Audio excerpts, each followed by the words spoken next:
फ़ख्र मरने के बाद नसीब होता है। जिस वक़्त दुनिया की सारी ख्वाहिशें, आलाइशें, लग़ज़शें दिल दिमाग से निकल जाएं तो फिर दुर्वेशी का आगाज़ होता है। और जो दुनिया के नशे को फ़कीरी के रंग में वसूल करे वो चोर होता है, वो मक्कार होता है। एक ना एक दिन उसका मुंह काला हो जाता है। चूँकि दुर्वेशी बनावट पसंद नहीं करती। दुर्वेशी नफ्स परस्ती, हवस परस्ती, शैतान परस्ती और दुर्वेशी इसका आपस में है। जिस तरह मौत और ज़िंदगी, आग और पानी, रात और दिन जुदा हैं, इस तरह ये भी जुदा जुदा जुदा।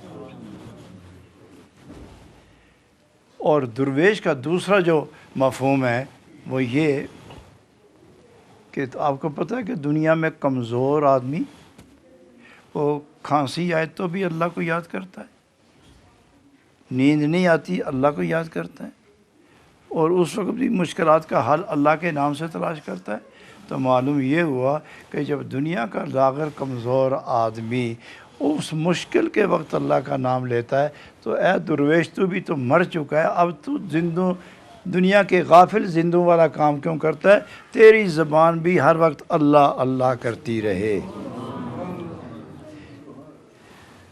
दुनियादार अल्लाह अल्लाह अपनी ज़ात के लिए करता है और दुर्वेश अल्लाह अल्लाह अपने अल्लाह को राज़ी करने के लिए करता है। उसमें अपनी गर्ज, अपनी ख्वाहिश और अपनी तमन्ना कुछ नहीं होती।